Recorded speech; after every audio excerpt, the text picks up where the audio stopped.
everyone. In physics classes, we are doing 4th chapter of class 12, that is moving charges and magnetism. Today we are going to discuss about the moving coil galvanometer. In your junior classes, you have visited the physics lab and I hope you all have seen the voltmeter, the ammeter and the galvanometer in your lab. Voltmeter we are using for measurement of the potential difference. Ammeter we are using for measuring the current. Similarly, galvanometer. Galvanometer we are using for mainly two purposes. The first one is whether the current is present in the circuit or not. Means to detect the presence of current. Means in a given circuit, is there any current? To detect that current. And second thing, to measure the small values of current. If in a circuit in which we are busy, when we are working, if it is drawing some small values of current, then it can help to measure the small value of current. So why we are doing this topic, moving coil galvanometer? Because it is used to detect the presence of current in a circuit, whether the current is present or not. And second thing, it is used to measure the small current. So how this moving galvanometer is made up of and how does it work, everything we are going to discuss in detail in this class. Okay, so the need, you know, I hope this is used for detect the presence of current and it is used to measure the small amount of current. In physics lab also you have seen the galvanometer, voltmeter and ammeter. Plain glass is there and one circular scale is there and in the center needle is there. Suppose here is 0, 1, 2, 3, 4, 5, 1, 2, 3, 4, 5. Suppose 5 ampere current maximum it can measure. This needle is going to deflect in both the directions. Okay, so this is the basically, you know, the overview, top view of the galvanometer you have visualized in your physics labs. Okay, now we are going to discuss firstly about its principle, then we discuss about its construction, then its working in theory, and then at the last its sensitivity. Okay, so what is the principle? The last topic which we have done of this chapter is when a current carrying coil is placed inside the magnetic field, it experiences a tow.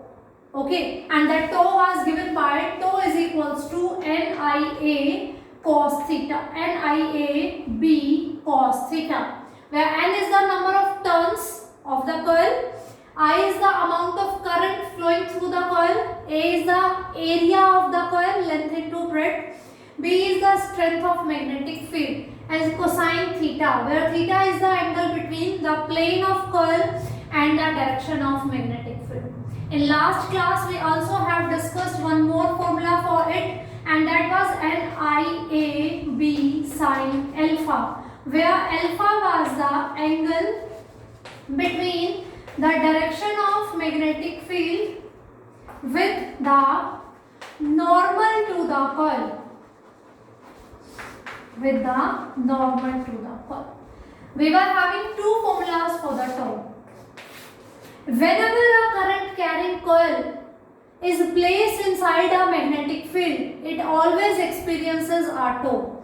We can write down this formula or this, both are having same meaning, only the angle we are using is different one. Here is the theta, the angle between plane of the coil making with the magnetic field direction, and here alpha is the angle made by normal to the coil making with magnetic field. Suppose this is the coil's top view, this is the magnetic field. So this was the angle theta the coil is making with direction of B, magnetic field. Okay, sorry. And here if this is the coil, it's normal, it's perpendicular, and that is making the angle with theta is alpha. Alpha is the angle, the normal of the coil making with magnetic field B, and theta is the angle the coil was making with the direction of magnetic field B. So the same principle we are using here for the constructing the moving coil galvanometer. Whenever a coil carrying current is placed in a magnetic field, it will experience this tow. Okay, so now come to the construction part. how we are going to construct this moving coil galvanometer. Here you can see that in the center we have a coil and we have n number of turns you can say, and that coil is supposed P, Q, R, S dash. Why I am using S dash? Because I am showing here North Pole and South Pole also. S is representing the South Pole. So no need to means getting confused between two S. If I am saying the coil P, Q, R, S, then one is for the coil and one is for the South Pole. That's why I have written the coil is P, Q, R, S dash, and the now North and South Pole are denoted by N and S. So in the center it is a N turn coil is present, which is connected to a torsion head H, and the second part is connected with a spring, a hair spring. It is known as hair spring. The reason is its thickness of the spring. Its thickness you can say, or the thickness of the spring is equivalent to the thickness of a hair. That's why we are saying it is a hair spring. These are connected to T1 and T2 ends, and this is connected to a movable torsional head. Movable means that can be moved.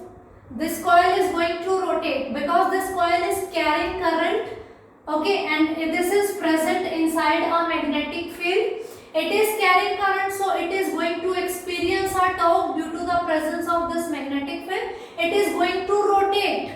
So that's why we are using a movable head, and this wire we are using for this connection is phosphorus bronze. Phosphorus bronze.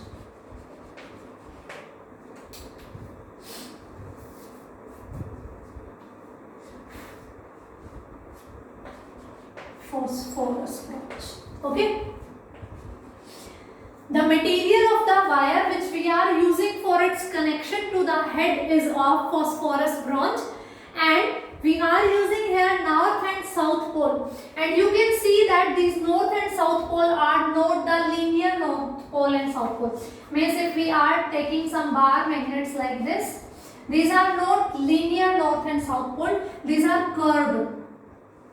These are curved. Why we are using curved poles? It means South and North Pole. Why we are using in the form of curves? So as to we get radial magnetic field. So as to get the radial magnetic field. Firstly, we are going to discuss about the terms which we are using in its construction. In its construction, we have two North and South poles to create the magnetic field. A coil is present P, Q, R, S dash. A current is flowing through this coil in this direction, and this is connected to a movable torsional head that is moving. Why we are using this movable head? Because this current carrying coil, when it is present inside the magnetic field, it is going to experience a torque and it will start rotating. If it will start rotating, that's why we are using it as a movable. And the wire which we are using the connection for this is phosphorus bronze. Okay, and the magnetic field here we are using, that will be radial magnetic field. Now we are going to discuss why we are choosing this radial magnetic field. The reason is, suppose you have this plain North and South Pole. If you are using such magnets which are having their cross sections or their ends as a linear ends, then the magnetic field's direction will be like this. Then the magnetic field direction will be like this from north to south. When a coil is present here, it starts rotating. When it will start rotating, so it will make different angles with the direction of magnetic field. But if I am taking these curved poles for the setup of or for the arrangement of magnetic field, these will be the magnetic field lines will be not straight or parallel. They will be in a form of radius of a circle. If you say that this is a circle, then along the radius there will be the direction of magnetic field. Now you can see if this coil is going to rotate. Sometimes suppose I am saying coil is present in this direction. Then in this direction also we have magnetic field. Coil is making 0 degree angle with the direction of magnetic field. Now suppose if you are saying that coil is present in this because it is rotating.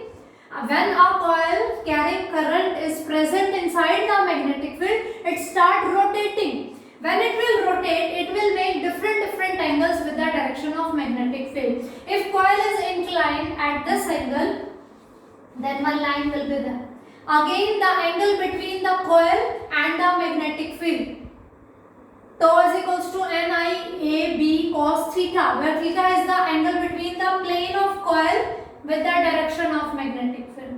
So if we are using radial magnetic field, whatever be the direction of the coil, it always making some angle 0 degree with the it is always making angle 0 degree with the magnetic field, because if we are using these curved poles, in each and every direction we have the line of magnetic field. Here if we are using linear poles for the setup or for the arrangement of magnetic field, we have parallel lines for the magnetic field. But if we are using curved poles, this one is north and this one is south, then these are going to be like this.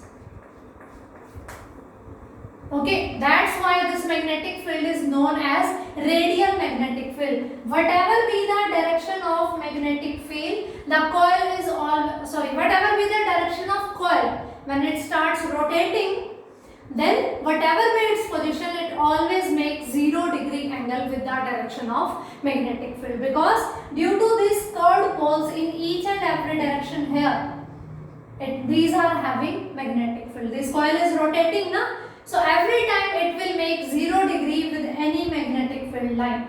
So that's why we can say that theta is equals to 0 degree. So tau will be maximum, that will be NIAB. We are choosing this formula. You can choose this one also, no differences there. Okay, so we get come to know that it is going to experience this tau. Okay, this is about the constructor part. Why we are using this curved poles? Because we want radial magnetic field, so that the coil's orientation is in whatever direction, it always forms 0 degree angle with the magnetic field. Okay, because if we are using this linear, magnetic field is like this. In curved, magnetic field is also in this direction, so it will make 0 degree angle. So this is all about the construction. Now we will discuss about its theory and its working. Okay, when current starts flowing through this coil, then what happens? It is going to experience a tau, because this topic we have already discussed in our previous class. That whenever a coil carrying current is placed inside the magnetic field, it will experience some tau, and we are using radial magnetic field, so always the angle theta is going to be 0 degree and cos 0 is 1. So tau is equals to NIAB. This will be the tau. Now in linear motion of the spring, you have discussed that suppose you are stretching this spring, then there will be a restoring force. F is equals to minus kx, where k is the spring constant, or you can say force constant, that try to try to help the spring to regain its original shape. This was in the linear motion. We have discussed in 11th class, in junior classes, the force, restoring force acting on the spring. Whenever we are stretching the spring, the nature of spring is to get its original shape, to gain its original shape. The restoring force is given by k theta. Here the negative sign is showing the reverse direction of the applied force and the motion of the spring. Okay, the same thing is here. When this coil carrying current try to rotate, suppose this is getting rotated like this in anti-clockwise direction, then what happened? This again try to gain normal situation. That was in linear motion, that's why we were using restoring force. Here it is a rotational motion of the coil, so we discuss about a restoring toe. So here a restoring toe will also act on the coil, which is rotating due to the presence of magnetic field and current is passing through it. So this coil also wants to regain its original position. It is rotating like this. It wants to achieve its original position. So there will be a restoring toe, and that is given by toe is equals to k theta. The k was a constant, here also k is a constant. X was the linear displacement, here theta is the angular displacement. Okay. As we were discussing the restoring force in the case of spring in linear motion, same we are discussing here restoring toe for a rotational motion. This coil is rotating. It wants to get its original position. Okay, that's why our restoring toe is acting on it. Theta is the deflection. This thing is connected to the needle, and here is the spade. This is the theta. Okay, angle of deflection. Theta is angle of deflection. So there will be a restoring toe acting on it, that is equals to k theta, where k is a constant, and theta is the deflection of the galvanometer where the needle is rotating. Okay, so now we are going to equate these two toes. This is the toe acting on a coil, which is due to the presence of this magnetic field, and this is the restoring toe. By equating these two, we get NIAB is equals to k theta. From here, you can say I is equals to k upon NBA into theta. Or you can say I is equals to G theta, where G is equals to constant of galvanometer, where G is constant of galvanometer and G is equals to K upon NBA, where N are the number of turns on the coil, I is the current flowing through the coil, A is the area. Suppose L is the length of coil, B is the breadth of coil, then L into B will give us the area as we have done in our last topic when we were calculating the toe, and B is the strength of magnetic field. Theta is the deflection thrown by the galvanometer. Okay, this every part is hidden inside the galvanometer box. On the top you have a plain glass, a reading scale, and one needle is there which is deflecting. So this part is visible to you, and this everything is hidden inside that galvanometer box, whichever you have seen in your physics lab. Okay, so by equating these two toes, we get current is equals to this. So from here you can see I is directly proportional to theta. Means the more is deflection, the more current is passing through it. The small is the deflection, the small current is passing through it. I is directly proportional to theta. Okay, so it is directly proportional to it, where G is a constant if we remove the proportionality constant, and G is equals to K upon NBA. K depends on the material chosen for this. This wire is connected to this torsional head, and this head is hanging this coil. This coil is free to rotate in any direction. This is hanging on this using a material phosphorus bronze. Okay, so this K is depend on this material. So this is all about the theoretical part of this moving coil galvanometer. If you all are well familiar of the last topic which we have discussed, the toe. How did we find out this toe? Everything is related to that concept. Now we are going to find out two things: current sensitivity and voltage sensitivity. Current sensitivity. Current sensitivity is denoted by suppose Is, and it is given by theta upon I. the deflection shown by the galvanometer for a single unit change of the current passing through the galvanometer. Okay, so what is current sensitivity? It is the deflection produced in galvanometer when a unit current flows through it. From this formula, you can find out the current sensitivity theta upon I. So it will be equals to NBA upon K. Similarly, we are going to find out here the voltage sensitivity. Voltage sensitivity is given by theta upon V, or we can say it will be equals to theta upon IR. So again from here theta upon I will be equals to NBA upon KR. So it will be voltage sensitivity, and this will be current sensitivity. How we are going to define the voltage sensitivity of a galvanometer?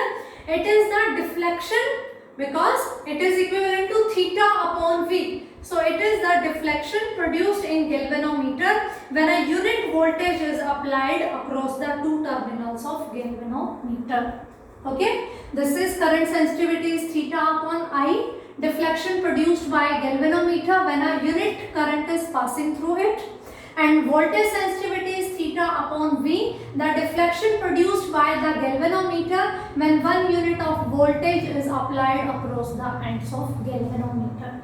So these are the current sensitivity and voltage sensitivity. In 1 mark questions, they are available in 1 mark questions for the exams point of view, and its unit will be radian per ampere, or you can say degree per ampere, because it is theta upon I, so it will be degree upon current ampere or radian per ampere, and its unit will be given by radian per volt, or it may be degree per volt. Okay, now we are going to discuss about the sensitivity of the galvanometer.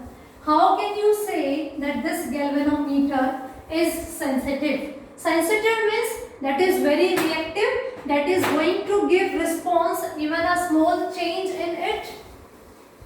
So we are going to discuss about the sensitivity of the galvanometer, or you can say conditions for a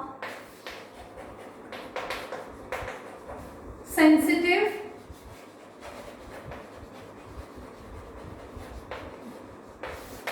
galvanometer. Okay, we are going to discuss about its sensitivity. Here we have derived a relation that I was equals to NBA K upon theta. We have discussed this relation. Sorry, I have written this. Theta is equals to I. From here, you can see theta is equals to NBA upon K into I.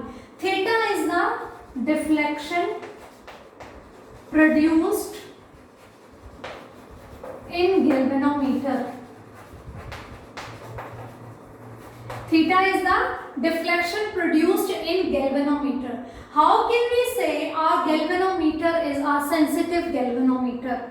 If we are changing a little value of the current and it is showing its deflection accordingly, then yes, we can say our galvanometer is a sensitive galvanometer. Means for a small change of the current is visible in the form of deflection of its needle, then that galvanometer is said to be sensitive galvanometer. If you are changing the current by small values and it does not showing any deflection, then that galvanometer is not a sensitive galvanometer. But every time whenever we are designing an instrument, we design it in such a way that it will work for us for very small changes also. So if whenever you are changing a small value of current in this coil, it is going to produce a deflection which is visible, which is considerable change there in the deflection. So its sensitivity is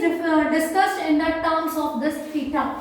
Theta is the deflection produced in the galvanometer. From here you can see theta is directly proportional to n. We want to increase theta. Theta is increased, then the more sensitive is our galvanometer. Because for a small change of current, if theta is large, the deflection produced is large, is observed. That means our galvanometer is sensitive. So for making a more sensitive galvanometer, theta should be large. For a more sensitive galvanometer, theta should be large. Theta is directly proportional to n, theta is directly proportional to b, theta is directly proportional to a, and theta is inversely proportional to k. So for increasing the sensitivity of the galvanometer, we have to work on all these factors. N is the number of turns. Okay, so you can increase the number of turns of the coil to increase its sensitivity. But you know कि you can increase this number of turns up to a certain limit only. You cannot increase these number of turns according to your choice, because it is going to decide the size of this galvanometer. If you are using a large number of turns, then you have to place these magnetic fields far apart for providing it space. That's why we can increase the n, but it can be increased up to a limit only. Next is theta is directly proportional to b. Means we are going to use strong poles to produce the strong magnetic field. If we are using the strong magnetic field, then that is going to increase its sensitivity.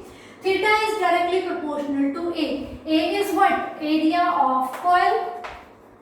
Again we have to choose the size of coil such that it is of a bigger size. If we are choosing a coil of bigger size, then it is going to generate a more sensitive galvanometer. But this thing is also possible up to a limit only, because we cannot create the bigger size of this coil. Otherwise the size of our galvanometer is also going to be very bulky and very heavy.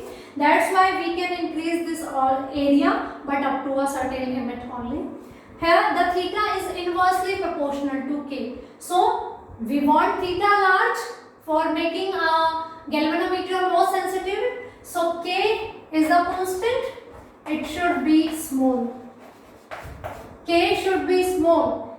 Theta is large if k is small. And it depends on the material chosen.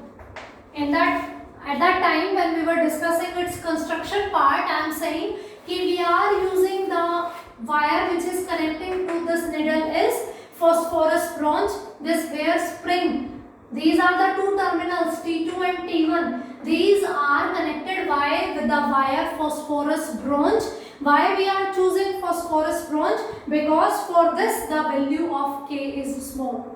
The value of K should be small for a sensitive galvanometer, and it depends on the medium it depends on the material of the wire chosen on which we are hanging this arrangement or coil. So it is made up of phosphorus bronze. For phosphorus bronze the value of K is small, and if value of K is small, theta is inversely proportional to K, theta is going to be large. Okay, and the more reasons why we are choosing this phosphorus bronze. Its resistance coefficient is small, means with the change of the temperature is not going to affect it very soon. The second thing is it's we are saying that this coil is going to be twisting, it is going to be rotating, so the wire is not going to be break easily. K is small. That's why we are choosing this material is of phosphorus bronze, because for it the K value is small, its resistance and resistivity is also, it means the temperature coefficient is also very small, and because whenever we are working galvanometer, this coil is going to be on twisting. It is going on rotating always. So this wire is not going to be break up easily. That's why we are choosing this material, phosphorus bronze. It is going to help us to making our galvanometer more sensitive. So this is all about the principle, the need, the construction, theory, working and sensitivity of the galvanometer. Listen this video at least 2-3 times. Then you are going to understand this concept very easily. If still you face any kind of doubt, please inform me. And this is sufficient for this class. Thank you.